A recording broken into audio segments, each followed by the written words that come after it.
Magandang araw mga ka-aerial defense, may ibabahagi na naman ako sa inyo.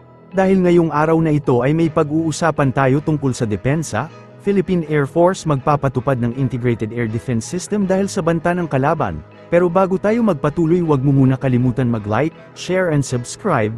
Manatiling nakatutok sa aming channel para updated ka sa balitang militar at West Philippine Sea. Nangako ang bagong itinalaga na Philippine Air Force Commander na si Lieutenant General Arthur Cordora noong Huwebes na matagumpay na maipatupad ang isang Integrated Air Defense System sa ilalim ng kanyang termino. Pinalitan ni Cordora si Lieutenant General Stephen Pareño, na nagretiro sa serbisyo pagkatapos ng 37 taon. Ang pinagsama-samang sistema ng pagtatanggol sa himpapawid ay tinukoy ng mga dalubhasa sa militar bilang pagkakaroon ng istruktura, kagamitan, tauhan, pamamaraan, at mga sandata na ginagamit upang kontrahin ng airborne penetration ng kalaban sa teritoryo natin.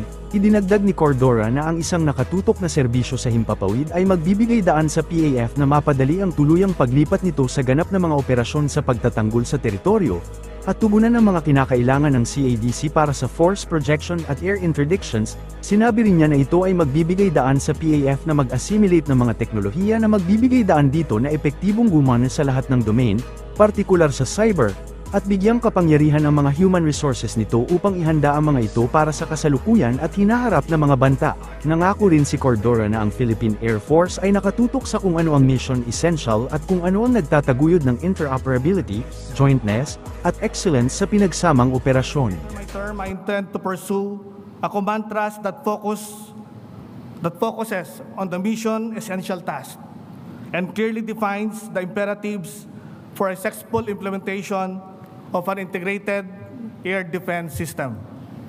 A command thrust captured in the catchphrase, Focus Philippine Air Force.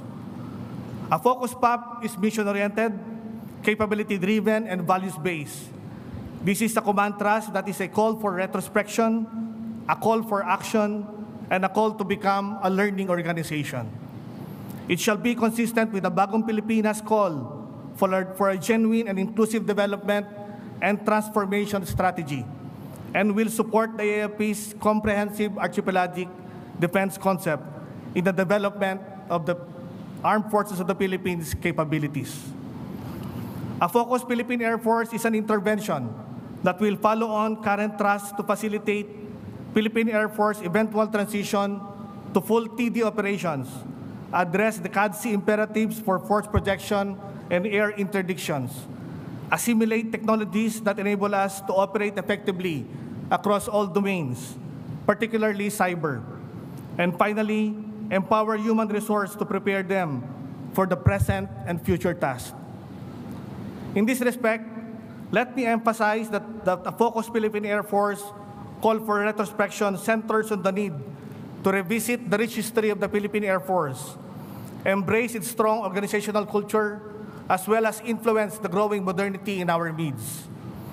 Consistent with this, there is a need to establish a baseline as dictated by the gains of previous command thrust, revisit the gaps and review the recommended measures to correct. This shall be undertaken based on a pragmatic approach and one that adheres to the accepted standards set forth by GHQ and the Department of National Defense. A focused PAP call for action shall demonstrate the inner workings of a mission-oriented organization, one that underpins the focus on fulfilling the Philippine Air Force mandate. Philippine Air Force shall do so focusing on what is mission essential and what promotes interoperability, jointness, and excellence in combined operations.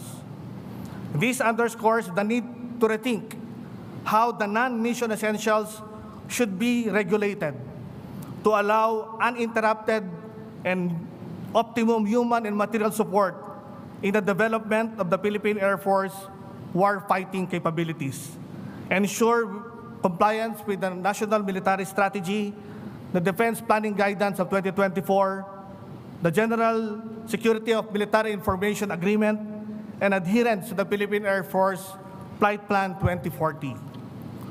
Our action shall also be capability-driven. Capability-driven organizations look at all dimensions that makes it responsive, reliable, and effective. As a result, our capability should constitute the ability to synchronize air power and pursue the completion of a near-to-ideal integrated air defense system, capability to operate safely and effectively, and capability of our project management teams to identify, procure, and sustain platforms following the DSOM framework with consideration of the new legal issuances. In relation, Sinabi ng Armed Forces of the Philippines na ang pag-aproba ng Senado sa resolusyong sumasang-ayon sa ratifikasyon ng Reciprocal Access Agreement sa pagitan ng Pilipinas at Japan, ay isang makabuluhang hakbang sa pagpapalakas ng kooperasyon sa depensa ng dalawang bansa. Sinabi ng tagapagsalita ng AFP na si Colonel Francel Margaret Padilla, na naniniwala ang militar na ang kasunduan ay magbibigay ng malaking benepisyo, partikular sa pagpapahusay ng mga pagkakataon sa pagsasanay, magkasanib na pagsasanay at interoperability sa pagitan ng mga puwersa ng depensa ng dalawang bansa. Sa usapin ng territorial defense, ang RAA ay magpapalakas sa maritime domain awareness capabilities ng AFP sa pamamagitan ng technology transfers, intelligence sharing at pagpapalakas ng pakikipagtulungan sa Japanese counterpart nito. Reciprocal Access Agreement between Japan and the Philippines. The Senate's approval of the resolution concurring in the ratification of the Reciprocal Access Agreement, or the RAA, between the Philippines and Japan is a significant step in strengthening defense cooperation between the two nations. With due respect to and consistent with the laws and regulations of the receiving state, the Philippines and Japan are expected to undertake more in-depth practical military cooperation and exercises under the RAA. This would cover defense cooperation activities and exercises that aim to respond to the current security landscape, such as, but not limited to, the enhancement of technological and cybersecurity needs, development of maritime domain awareness capabilities, expanding training and education, exchanges, and strengthening humanitarian assistance and disaster response.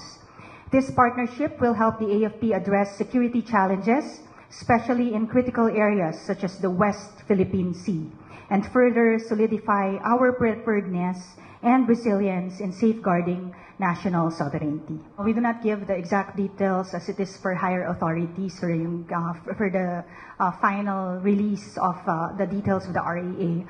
But in terms of yung mga hopes and ng Armed Forces of the Philippines, ang gusto nating mangyari dito, sir, is tantamount to having like a VFA with Japan.